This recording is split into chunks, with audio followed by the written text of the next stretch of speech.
በጣም ጥሩ። ከዚህ ጋር ተያይዞ ያንዣበበው አዲስ አደጋ ብላችሁ የገለጻችሁት ይህንን ነው። ክልሉ በራሱ ጦርነት ላይ ነው ያለው። የዘር ማጥፋቶችንም የጠቀስሻቸው ናቸው እና ከዛ የተለየ ሆኖ ነው ያንዣበበ አዲስ አደጋ ብላችሁ የገለጻችሁት። በቃ አዲስ ያንዣበበው አደጋ ምንድን ነው?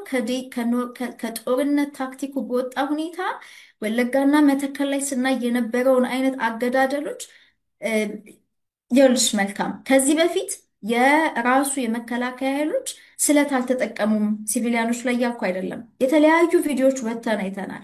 እዛ ሰነዱ ላይ እንዳስረዳ ነው እዛ ላይ የተጠቀሱት ወንጀሎች ሁሉ በአማራ ክልል ላይ ሁሉ በተደጋጋሚ ተደርገዋል። ግን በስታቲስቲክሱ ስናየው ለምሳሌ ጎንደር ላይ ሰውን ከነየቤቱ ማቃጠል፣ አሁን ቤቶች የሲቪሊያን ቤቶች ተቃጥለዋል፣ ግን በብዛት ያየ ነው። ኢቭን እዚህ እንኳን መጥተው ኤቪደንስ አመጥተው አሳይለም እየጠየቁ ያሉ ሰዎች በብዛት ወንድም እህታቸው ምናምን አባት አያታቸው ምናምን ቤት ውስጥ እያሉ የተቃጠሉ ፎር ሳም ሪዝን እዛ የተመደበው ፎርስ ይሄ ሞድ ኦፍ ኦፐሬሽን ምን ይሁን አላውቅም።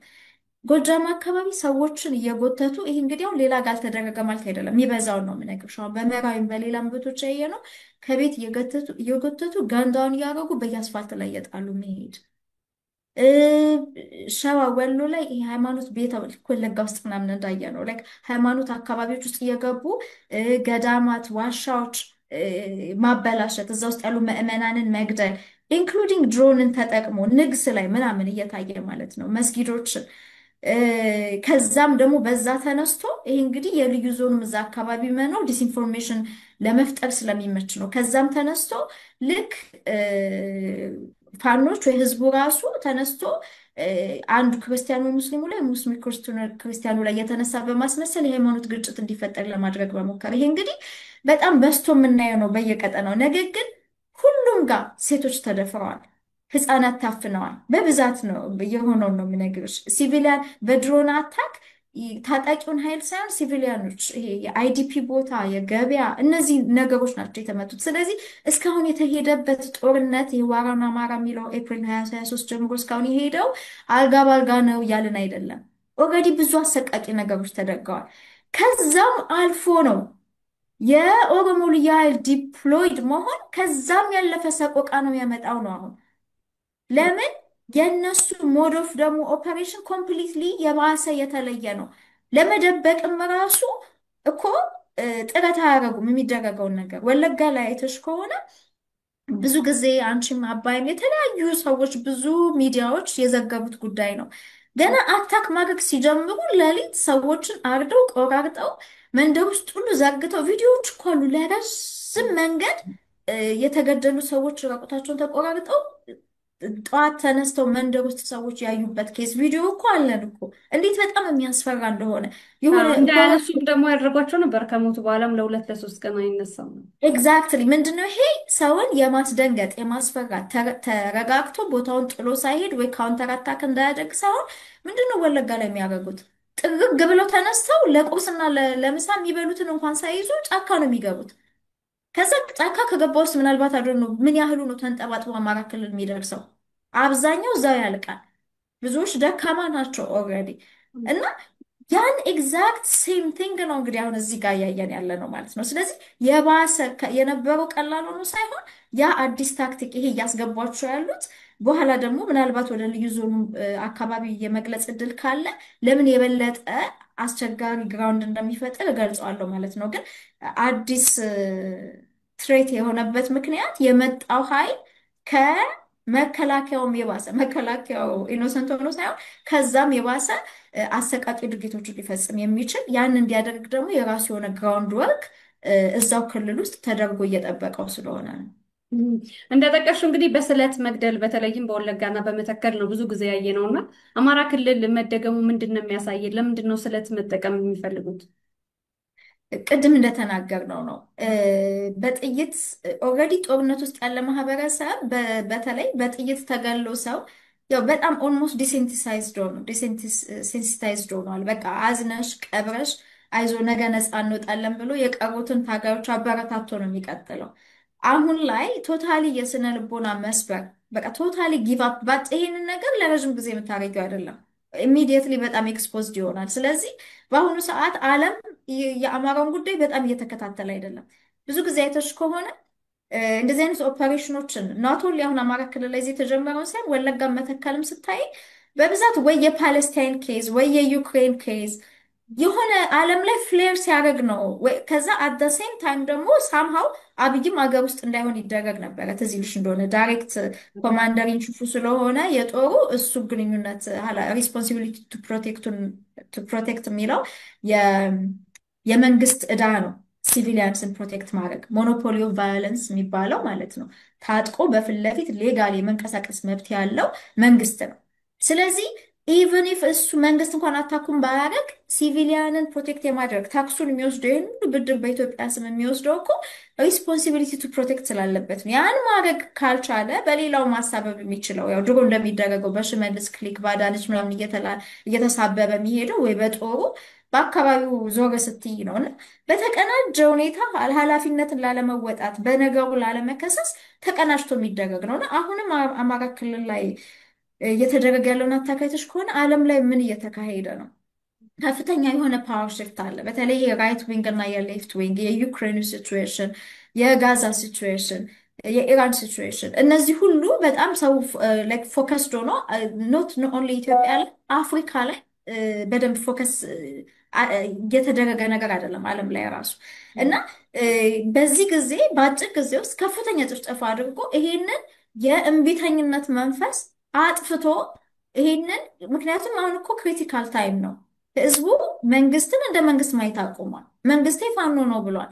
ፋኖ መር አደረጃጀቶች በውጭም በውስጥም በጣም በየቦታው እየጎመሩ ነው። እና መንግስት ማን ነው የሚለውን ህዝቡ ጭንቅላቱን እየቀየረ ነው። ስለዚህ ይሄ ዴስፐሬት ሜዥር ነው። ገብቶ እንደዚህ አይነት አሰቃቂ ግድያዎችን ልጆችሽ ላይ፣ ወንድሞችሽ፣ እህቶችሽ ላይ፣ እናት አባቶችሽ ላይ ይሄን ነገር ስታይ እንደው ጠንካራ የትግል መስመር ከሌለሽ የነበረውን የተደረገውን ማታስታውሽ ከሆነ ጠንካራ አንድነት ከሌለሽ በስተቀር ውሃ ሞት የሚያፈስ ነገር ነው እና ሲምፕሊ እንደ ታክቲክ የተጠቀሙበት ነገር ነው ማለት ፈልጌ ነው።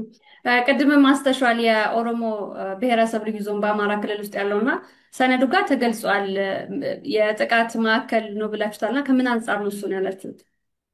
ይሄ አንደኛ ሌላ ጋር የተደረገውን ፓተርን ከማየት ሶሊድ የሆነ ኤቪደንስ ስልሽ ቪዲዮ፣ የሳተላይት ኢሜጅ፣ የሰዎች ቴስተመንት ቴስቲፋይ ያደረጉበት ይሄ ከጂፒ በኩል የተገኘ መረጃ ነው። በተለይ ኪረሙ በተደረገ አታክ ላይ እንዴት የአካባቢ ወረዳ ምናምን ባለስልጣኖች፣ ሚሊሻዎች፣ እነዚህ ጋቸና ሲርና የሚባሉት የኦሮሞ ልዩ ኃይል እና መከላከያ እና ፌዴራል ፖሊስ ራሱ የሚያስደንቅ ነው የምልሽ። የጠላት ስራ ቢሆንም የሚያስደንቅ ኮኦርዲኔሽን ከመንግስት ውጭ የሆነው ሸኔ እና ከመንግስት ውስጥ ላይ ያለው ሰርቶ ኪረሙ አካባቢ ያሉ አማራዎችን እንዴት እንዳጸዳ ኮምፕሊትሊ ነው ያጸዳቸው። እና በጣም በሚገርም ሁኔታ የወረዳ ኦፊሻሎች እንግዲህ ወደ ቡሬ የሚወስዱ የፌዴራል መንግስት እንደተዘጋ ለረዥም ጊዜ በጊዜው ብዙ ሰው ያስታውሳል። አማራ ወደ አማራ ክልል ሄዶ ማምለጥ አይችልም ይህንን ስቃይ። የወረዳ ኦፊሻሎች ጥቃት ከመምጣቱ በፊት ግን ቀድመው መንገዱን ለዘጉ ለፌዴራል ወታደሮች መውጫ ይደረግላቸውና አልፈው ቡሬ ነው የሚያርፉት። እየበሉ እየጠጡ ቡሬ ላይ እነሱ ራሳቸውን ከጥቃት ደብቀው ይቀመጡና ከዛ እዛ ጋ ያለው አሰቃቂ ግድያ ከተደረገ በኋላ የቀሩት ሲቪሊያኖች ስለሆኑ እዛ እንግዲህ ራሱን ታጥቆ መከላከል የወለጋ የቢዛሞ አማራ ጀምሯል።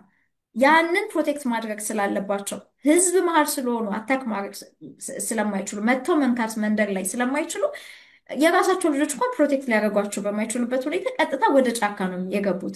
ወደ ጫካ ሲሄዱ በዙ 23 ጨምሮ እነዚህን ሲቪሊያን እያሳደዱ መከላከያ ደግሞ ገብቶ ሲመታ የሳተላይት ኢሜጅ ሁሉ አለ። እንደገና ደግሞ ራሳቸው ቴስቲፋይ የሚያደርጉበት ደግሞ ራሳቸው ከዛ አመልጠው የወጡ እንዴት መከላከያ መጥቶ መከላከያ ያድናል ብሎ ሲጠብቁ ቤዝ ላይ አጠገብ የተቀመጠ መጥቶ እንግዲህ ሲቪሊያን ላይ ዙ 23 መተኮስ ምን ማለት ነው? ከዚህ በላይ የጄኖሳይድ እንትን አለ? ኦኬ፣ አሁን ይሄ አንድ ኤግዛምፕል ነው በነገርሽ። ሌላ ክልል ውስጥ የተደረገ ኤግዛምፕል፣ ክልል ውስጥ ሰሜን ሸዋ አጣዬ ከ10 ጊዜ በላይ ተቃጥሏል። 7ኛ ይሁን ስድስተኛው ትዝ አይለኝም። ሶ ምንድን ነው የተደረገው? መከላከያ ገባ። የአማራ ፋኖ በሸዋ ምናልባት በዛን ጊዜ እነ ኢሳያስ እነ ደጀኔ ነበሩ የሚንቀሳቀሱት አካባቢው። በጊዜው አይ ቲንክ ኢሳያስ ታስሮ ነበረ፣ ግን የእሱ ሰከንድ ኢን ኮማንድ አማራ ፋኖ በሸዋን እዛ አካባቢ ህዝቡን ያው ለመከላከል የመከላከል ስራ ይሰሩ ነበረ። ሶ መከላከያ ዲፕሎይ ተደርጎ መከላከያ የቆመው ፋኖች መጥተው እንዳያድኑ ነው፣ መቃጠሉ እንዳይቆም። ከምዕራብ ሸዋ በኩል ደግሞ የመጣ ኦነግ ማለት ነው መጥቶ ያቃጥላል፣ ይዘርፋል። ከዛ ሲቪሊያን ልብስ ለብሰው ታጥቀው ደግሞ በይሄ ኦሮሚያ ልዩ ዞን የሚባለው ደግሞ ከወሎንና ሰሜን ሸዋን ታኮ ነው። አንድ ቀጭን ዞን ነው እላይ ድረስ ማለት ነው። እንግዲህ አይዲያው እንደዛ ተደርጎ የተቀመጠው ወደ ኦሮሚያ የሚለው ወደ ስቴት ኔሽን የመሄድ ፕላን ቢ ካለ አዲስ አበባን ውጦ ከዛ ደግሞ ላይ እንግዲህ ራያ ድረስ ያው ገም የሚመስለውን እንትን አይተሸዋል። ያው እነ ጀዋር ይዘውት የሚዞሩትን እሱን ሪያላይዝ ለማድረግ የተቀመጠ ነው። ያ እዛ ጋር ምንም እዛ አካባቢ ያለውን ኦሮሞ መብት ለማስጠበቅ ምናምን እንዳልሆነ ሙሉ በሙሉ መረጃ አለ።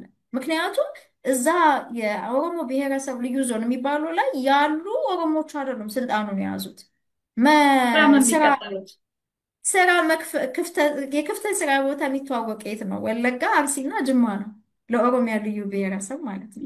ስለዚህ እዛ አካባቢ ያለውን ኦሮሞ ለመጥቀም እንዳልሆነ የታወቀ ነው።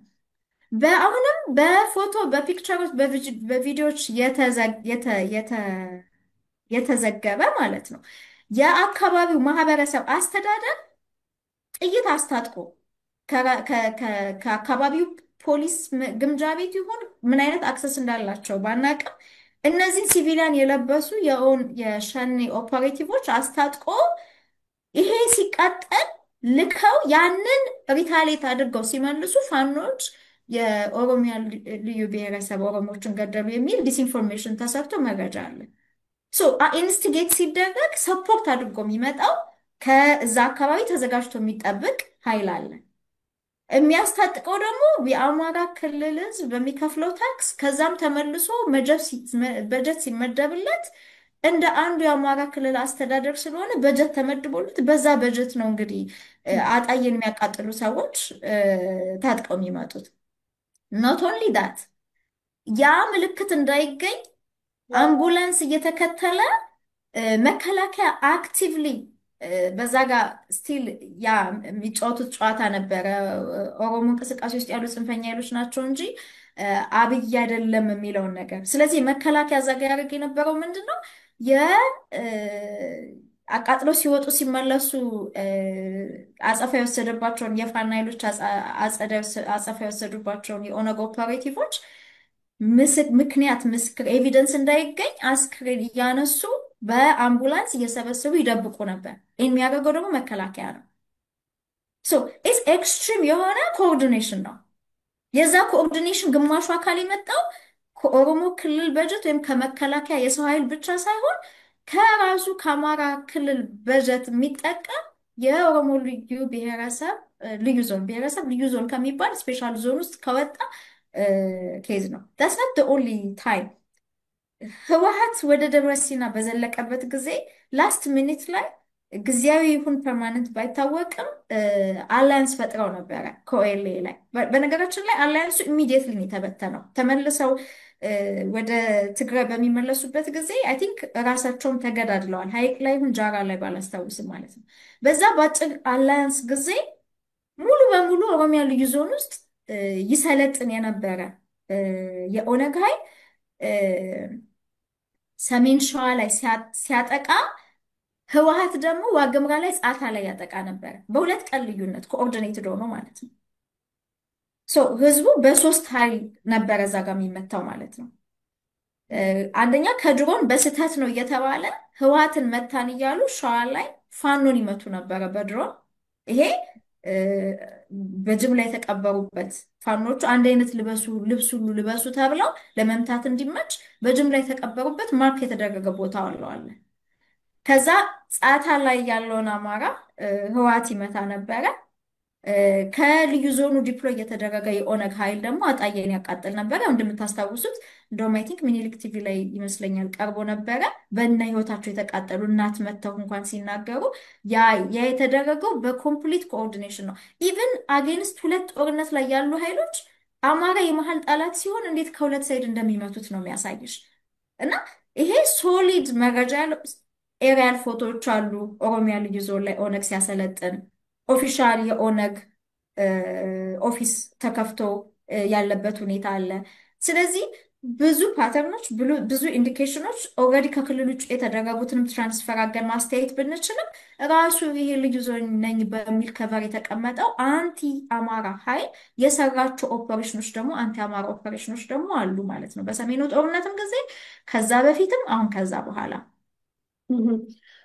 ስጋቱን ብቻ ሳይሆን እንደ መፍትሄ የሚያስቀመጣችሁት ነገር አለ ልዩ ዞኑን አስመልክቶ እ፣ እሱንም ታካፊናለሽ። ከዛ ጋር በተያያዘ እንግዲህ በቀጠናው የሚንቀሳቀሱ የፋኖ ኃይሎች አሉ። አንድ አይደሉም፣ ሁለት የተለያዩ ናቸው።